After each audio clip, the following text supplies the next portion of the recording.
Captain Jake Morrison stood at the big window of his ship and stared at something he had never seen before. It was huge and dark, floating in space like a giant metal whale. But this was not made by humans. This was alien. "Captain, you need to see these readings." Dr. Lisa Hampton called from her computer. She was the ship's expert on alien life. Her hands shook as she looked at the numbers on her screen. Jake walked over to her. "What is it, Lisa?" "It's alive, Captain. That ship out there, it's not just metal and machines. It's living and breathing like an animal." The New Horizon had been flying through space for 3 months. They were looking for new planets and new life. Jake never thought they would find something like this. The alien ship was 10 times bigger than their own vessel. Strange lights moved under its surface like blood through veins. "How is that possible?" Jake asked. Lisa pointed at her screen. "Look at this. The hull is growing. It's making new parts of itself. And these heat readings show it has a heartbeat." Communications. Officer Amy Brooks looked up from her station. "Captain, I'm getting strange signals from that thing. It's like music, but not any music I've ever heard." Jake made his choice quickly. "Get Ryan Davis and his team ready. We're going over there." 2 hours later, Commander Ryan Davis led a small group toward the alien ship. Dr. Hampton went with them, along with Amy Brooks and 3 other crew members. They flew in a small shuttlecraft, their hearts beating fast with excitement and fear. As they got closer, they could see the alien ship better. Its skin looked like black glass, but it moved like it was breathing. Strange holes opened and closed along its sides. Bright blue lights danced under the surface. "It's beautiful," Lisa whispered. "It's scary," Amy said back. Ryan guided the shuttle toward what looked like a landing area. As they approached, a large opening appeared in the ship's side, like a mouth, opening to swallow them. "Well, here we go," Ryan said, and flew them inside. The inside of the alien ship was unlike anything they had ever seen. The walls were alive, pulsing with soft light. The air was warm and smelled like flowers and rain. Strange plants grew from the ceiling, and the floor felt soft under their feet. Then they saw them. The aliens. They were tall, much taller than humans. Their skin was hard and shiny like armor, but it changed colors as they moved. They had 4 arms and 2 legs, and their eyes glowed with yellow light. When they walked, they made clicking sounds with their feet. The biggest alien stepped forward. His skin was darker than the others, and he wore what looked like a crown made of metal and bone. When he spoke, a small device on his chest turned his words into English. "I am Kediver, war leader of the Zephyrian fleet. You are the creatures called humans." Ryan stepped forward. "I am Commander Ryan Davis. We come in peace." Kediver made a sound like laughter, but not friendly laughter. "Peace, yes, we know this word. We have heard it from many species before we conquered them." Lisa felt her stomach drop. These aliens were warriors. They fought other species and won. "We don't want to fight," Ryan said. "We want to learn about each other." Kediver studied them with his glowing eyes. "You are small, weak, soft, but you travel between stars. This is interesting. How do such weak creatures cross the great dark?" Amy stepped forward. "We're not as weak as we look. We're smart. We work together." "Work together," Kediver repeated. "Like a hive mind? Like insects?" "No," Amy explained. "We choose to help each other. We choose to be friends." The alien leader tilted his head. His skin color shifted to deep purple. "Friends. Another word we have heard from conquered species. Show us your friendship, humans." For the next few hours, the humans and aliens talked. The Zephyrians showed them their ship. Everything was alive. The walls could heal themselves if damaged. The floors could change shape. Plants provided food and air.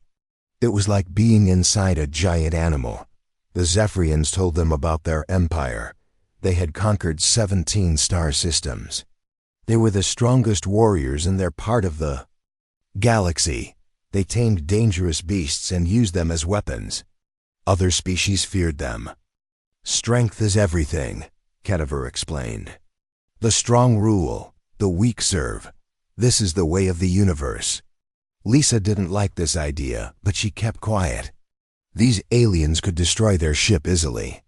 They needed to be careful. Back on the New Horizon, Captain Jake was worried. He had been listening to the radio reports from Ryan's team. These aliens were dangerous, but they were also fascinating. This was the first contact with intelligent alien life. It would change everything for humanity. Paul Carter was also worried, but for a different reason. His wife Kate was on the alien ship with the exploration team. And worse, their 6-year-old daughter Emma was on the New Horizon with him. Emma was a curious child. She asked questions about everything. She wasn't afraid of anything. Paul loved this about his daughter, but it also scared him. Space was dangerous, and alien ships were even more dangerous. "Daddy, when can I see the aliens?" Emma asked him. "Not yet, sweetheart. The grown-ups need to talk to them first." "Are they nice?" Paul didn't know how to answer. "We're still finding out." On the alien ship, the tour was ending. Ketiver had shown them many wonders. Biomechanical computers that thought like brains, weapons that grew like plants, creatures that could survive in the vacuum of space. "Tomorrow we will show you our greatest achievement," Ketiver said. "The beast that helped us conquer worlds. But now you must return to your ship." As the human team prepared to leave, none of them noticed the small figure watching from the New Horizons observation deck. Emma Carter pressed her face against the window, watching the alien ship with wide, curious eyes. "I want to meet them," she whispered to herself. That night, as the adults planned and worried about first contact with a warrior alien race, a 6-year-old girl made a plan of her own. She would find a way to visit the alien ship. She would meet the aliens herself. After all, how dangerous could they really be? Tomorrow would bring answers that would change everything for humans, aliens, and the galaxy itself. But tonight, Emma Carter went to sleep dreaming of making friends with creatures from the stars, completely unaware that her innocent desire for friendship would soon tame the most feared beast in known space. Emma Carter woke up early the next morning. Everyone on the ship was still sleeping. She put on her shoes quietly and walked to the shuttle bay. She had watched the grown-ups use the small shuttle yesterday. It didn't look too hard to fly. Little girl climbed into the shuttle and pressed buttons like she had seen Ryan do. The shuttle started up with a soft hum. Emma smiled. She was going to meet the aliens all by herself. Meanwhile, on the alien ship, Ketiver was preparing to show the humans something special. Deep in the bottom of his ship lived a creature that made even Zephyrian warriors afraid. It was called a Void Stalker. The beast had been with the Zephyrians for 300 years. It was bigger than 10 elephants put together. Its skin was black like space itself, and its eyes burned like stars. It had teeth made of crystal that could cut through metal. The creature was so dangerous that it lived in a special prison deep inside the ship. "Today we show the humans our greatest weapon," Ketiver told his warriors. "They will see why other species fear us." Commander Ryan and his team were getting ready to visit the alien ship again. Dr. Hampton was excited to learn more about Zephyrian biology. Amy Brooks was working on better ways to talk with the aliens, but Dr. Paul Carter was worried. He couldn't find his daughter Emma anywhere on the ship. "Emma," he called, running through the hallways. "Emma, where are you?" Captain Jake heard him shouting, "What's wrong, Paul?" "I can't find Emma. She's not in her room. She's not in the play area. She's nowhere." Jake felt his heart start beating fast. A 6-year-old child missing on a spaceship was very dangerous. Search the entire ship. Find her now. But Emma was no longer on the New Horizon. She had flown the small shuttle to the alien ship by herself. The child was proud that she had remembered how to make the shuttle work. She landed it inside the big opening just like Ryan had done. The inside of the alien ship was quiet. All the Zephyrians were in a different part of the ship, getting ready to show the humans their beast. Emma walked through the living corridors alone. The walls glowed softly around her. "Hello," she called out. "Is anyone here? I want to be friends." Emma wandered deeper into the ship. She followed the glowing lights on the walls. The ship seemed to be leading her somewhere. She wasn't scared. Everything looked beautiful to her. Deep in the ship, the Void Stalker sensed something different. For 300 years, only Zephyrian warriors had come near its prison. They came with weapons and pain machines to control it. They came with fear and anger, but now something else was approaching. Something small and innocent. Something that felt no fear at all. Emma found a door that looked different from the others. It was bigger and thicker. Strange symbols glowed on its surface. The door made soft humming sounds. "I wonder what's in there," Emma said to herself. She pushed on the door. It was heavy, but it started to open. Cool air flowed out, carrying strange smells. Emma stepped inside. The room was huge and dark. Emma could barely see the walls. But in the center of the room, she saw two burning lights looking at her. They were eyes, very big eyes. "Oh," Emma whispered. "Hello there." The Void Stalker stared at the tiny human child. This creature was smaller than the Zephyrian's smallest warrior. It had no claws, no teeth, no armor. It looked completely helpless, but the beast sensed something else. The small creature felt no fear. It showed no aggression. Instead, the child radiated something the Void Stalker had never experienced before. Pure kindness. Emma's eyes adjusted to the dark. She could see the creature now. It was enormous and looked very scary. But Emma had always loved animals, even scary-looking ones. "You're very big," she said, walking closer. "Are you lonely in here?" The Void Stalker had killed millions of creatures. Across 17 star systems, it had destroyed entire armies. Other species told stories about it to frighten their children. But as this small human approached, the mighty beast did something it had never done before. It lowered its massive head to the ground. Emma reached out her small hand and touched the creature's nose.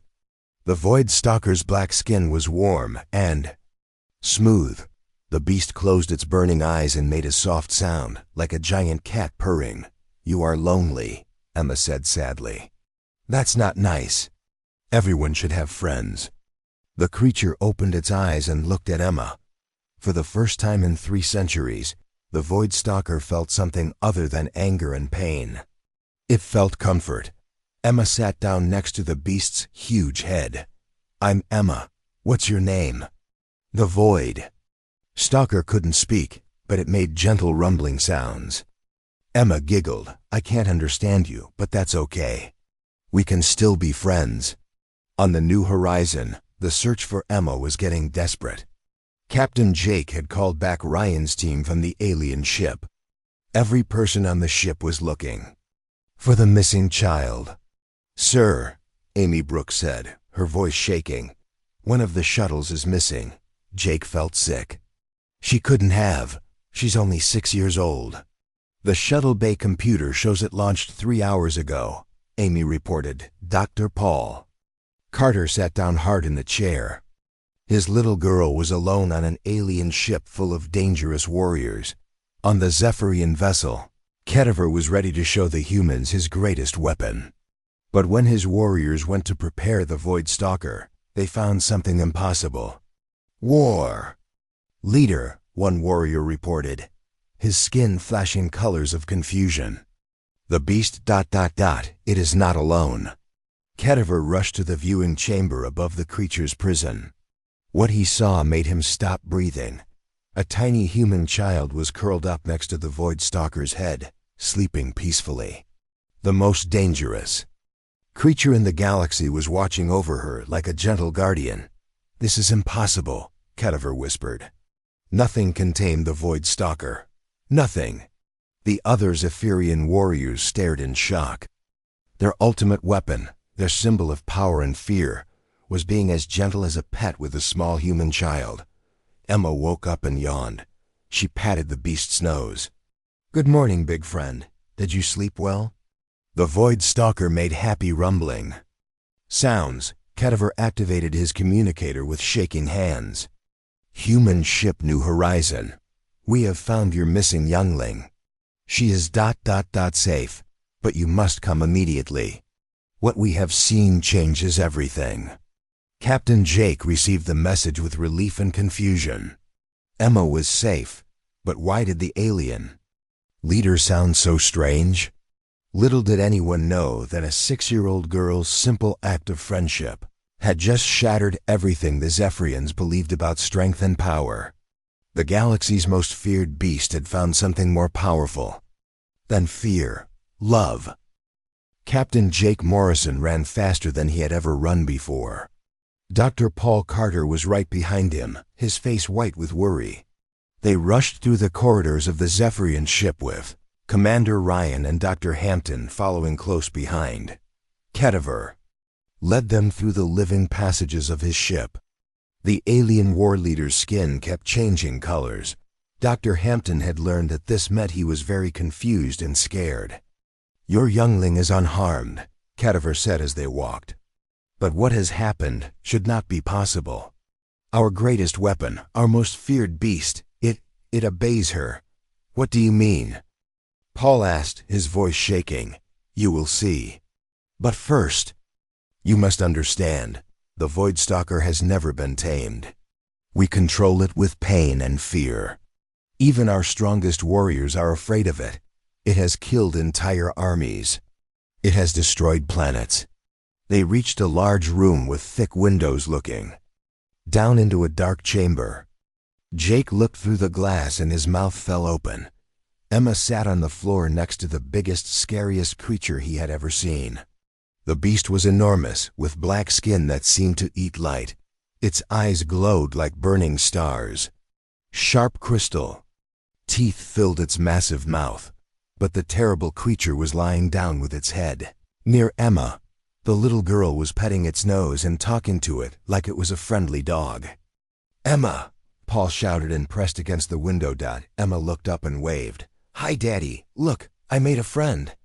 The Void Stalker raised its huge head and looked at the humans above. For a moment, Jake thought it might attack. But the beast just made soft rumbling sounds and lowered its head again, so Emma could keep petting it. "How is this possible?" Rayan whispered. Kediver's warriors were all around them now, staring in shock. Their skin colors flashed with confusion and fear. "We have controlled the Void Stalker for 300 years, Kediver said. "We use machines that cause pain. We use mind control. We use drugs that make it weak. Even then, it tries to kill us. It hates all life." Dr. Hampton watched Emma playing with the beast. "But look at it now. It's completely calm. Your youngling shows no fear," one of the Zephyrian warriors said. "How can she not be afraid? All creatures fear the Void Stalker." Jake realized something important. She doesn't know she should be afraid. To Emma, it's just a big animal that looks lonely. They opened the door to the chamber carefully. Paul ran down the stairs to his daughter, but stopped when the Void Stalker looked at him. The beast's eyes began to glow brighter. "It's okay," Emma said to the creature. "That's my gaddy. He's nice too." The Void Stalker looked at Emma, then at Paul. Slowly, the glow in its eyes dimmed. It made a questioning sound. Emma stood up and took Paul's hand. "Come meet my friend, Daddy. He's been alone for a long time." Paul's legs shook as he walked closer to the monster. But the beast stayed calm. It watched Emma's face, and when she smiled, it made happy rumbling sounds. "This changes everything," Kediver whispered to his warriors. "If a small human child can do what our strongest warriors cannot, what does this mean?" The other humans came down into the chamber. Dr. Hampton studied the Void Stalker with scientific curiosity. It's responding to emotional cues from Emma. She's not trying to control it. She's befriending it. Befriending? Ketiver repeated. What is this word? Ryan tried to explain. It means making friends. Emma doesn't want to control your beast. She wants to be its companion. The Zephyrian leader's skin flashed bright purple. But friendship is weakness. The strong command, the weak obey. This is the way of all life. Emma heard this and looked sad. That's not true. Friends help each other. Friends make each other happy. Being mean is what makes you weak.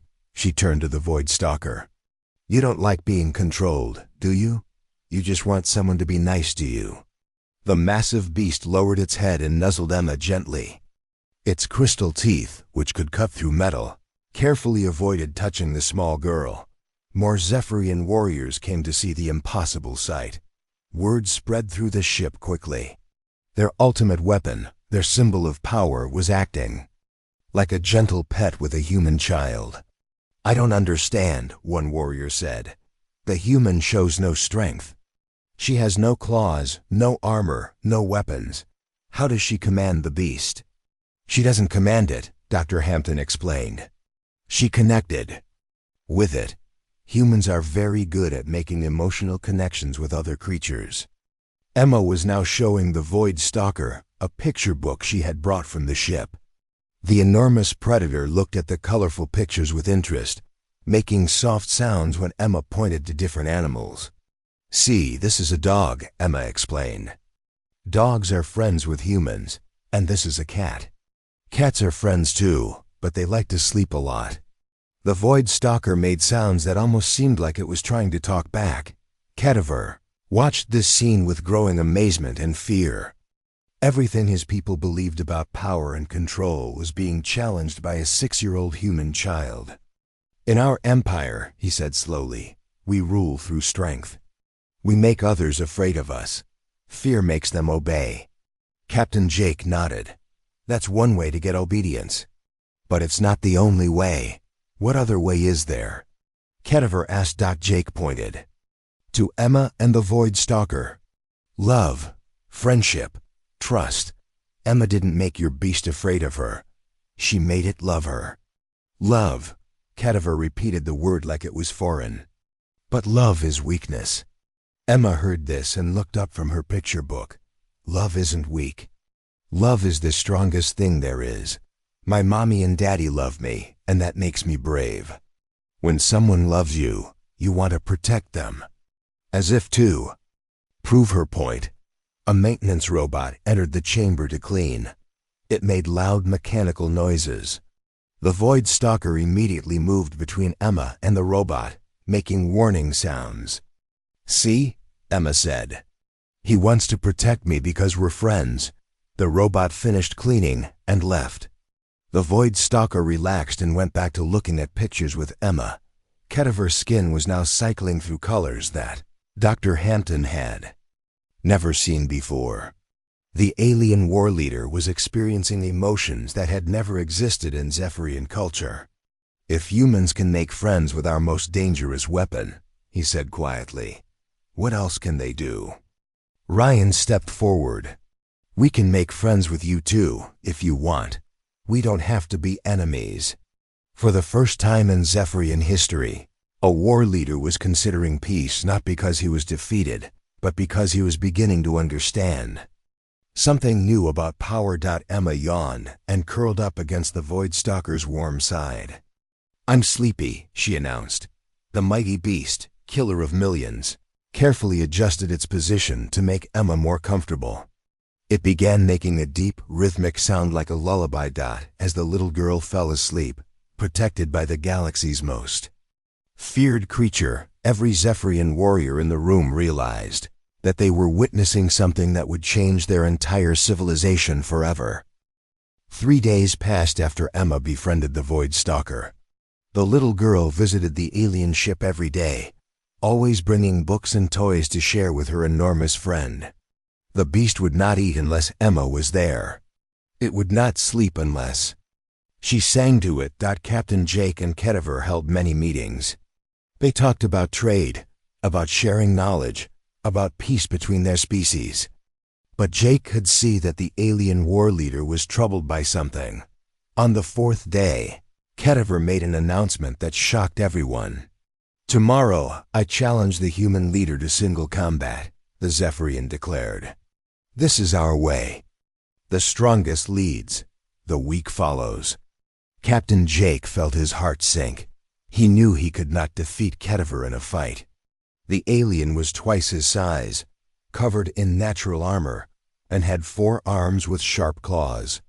"I accept your challenge," Jake sighed quietly. He knew that refusing would end any chance of peace between humans and Zephyr. Dr. Hampton grabbed Jake's arm. "Captain, you can't. He'll kill you." "If I don't fight, they'll think all humans are cowards," Jake replied. "This might be our only chance to prove we're worthy of respect." Word of the challenge spread through both ships quickly. The Zephyrians prepared their combat arena. It was a large circular room with high walls where warriors fought to show who was stronger. Emma heard about the fight from her father. She didn't understand why the grown-ups wanted to hurt each other. "Fighting is stupid," she told her dad. "Why can't they just be friends?" "Sometimes grown-ups do stupid things," Paul said sadly. "Captain Jake thinks he has to fight to protect us all." Emma thought about this. She didn't like the idea of anyone getting hurt. Captain Jake was always nice to her. Ketiver seemed scary, but she thought he might be nice too if someone gave him a chance. The next morning, hundreds of Zephyrian warriors gathered in the combat arena. The human crew watched from a special viewing area. Captain Jake walked into the center of the ring. He looked very small compared to Ketiver. The alien war leader raised his 4 arms high. His skin glowed with battle colors. "Today we see which species is stronger," he announced. Jake took a deep breath and prepared to fight for his life. But before the combat could begin, something unexpected happened. Emma walked calmly into the arena. "No fighting," she said in her small but clear voice. "Fighting is mean and stupid." Everyone stared at the 6-year-old girl standing between 2 warriors ready for battle. "Emma, get out of there!" Paul shouted from the viewing area, but Emma ignored him. She looked up at Ketiver with her hands on her hips. "You don't really want to hurt Captain Jake. You're just scared." Ketiver's skin flashed colors of surprise and anger. "I am not scared. I fear nothing." "Yes, you are," Emma said calmly. "You're scared that being nice makes you weak, but it doesn't. Being nice makes you strong." The alien war leader looked down at the tiny human child. No one had ever spoken to him like this before. "You do not understand, little one. In our world, only the strong survive." "That's silly," Emma replied. "In my world, friends help each other survive." "That's much better than fighting all the time." Suddenly, the arena shook. The walls cracked and bent. The Void Stalker burst through the barriers that had contained it. The massive beast had somehow escaped from its prison chamber. Zephyrian warriors screamed and ran. Even Ketiver stepped back in fear. The Void Stalker had never been free in this ship before. It could kill everyone, but the enormous creature ignored all the other beings in the arena. It walked straight to Emma and lowered its head to nuzzle her gently. "Hi there, big guy," Emma said, patting the beast's snout. "Did you come to stop the fighting too?" The Void Stalker made soft rumbling sounds and positioned itself protectively around Emma. Its burning eyes looked at Ketiver and Captain Jake. With a clear message, no one would hurt the child while it was there. For the first time in his life, Ketiver backed down from a fight. Not because he was afraid of the Void Stalker, though he was, but because he was beginning to understand something that changed everything he believed. "How?" he whispered. "How does she command our greatest weapon?" Emma heard him and smiled. "I don't command anybody. We're friends. Friends don't boss each other around. They take care of each other." Dr. Hampton stepped forward from the viewing area. That's what makes humans different, Ketiver. We don't just use force to get what we want. We build relationships. We connect with others. Captain Jake lowered his hands. He realized the fight was over before it started. Emma is showing you something important.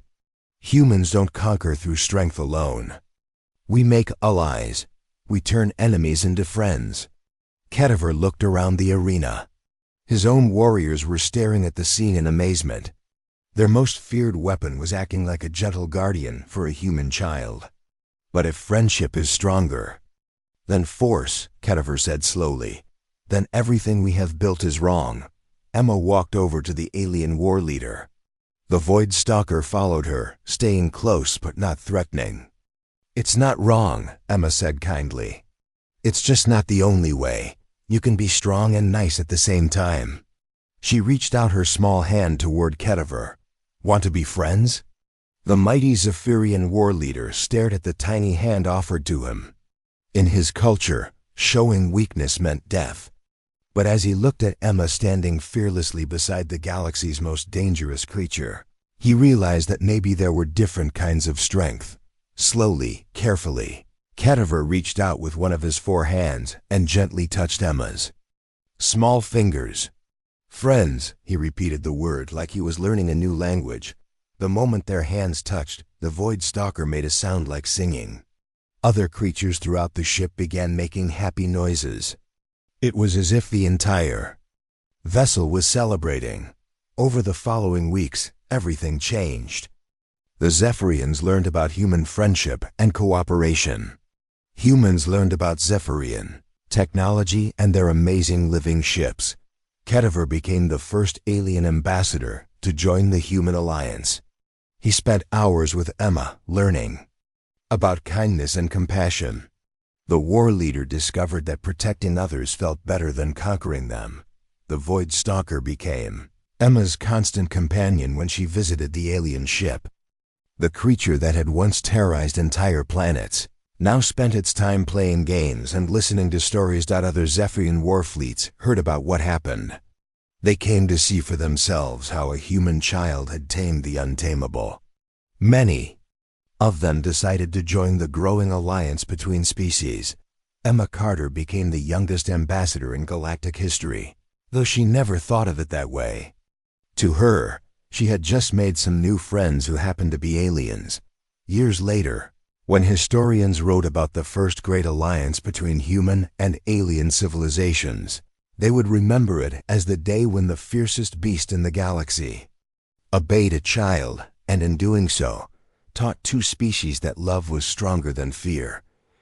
But Emma always remembered it more simply. It was the day she proved that everyone, even scary monsters, just wanted someone to be their friend.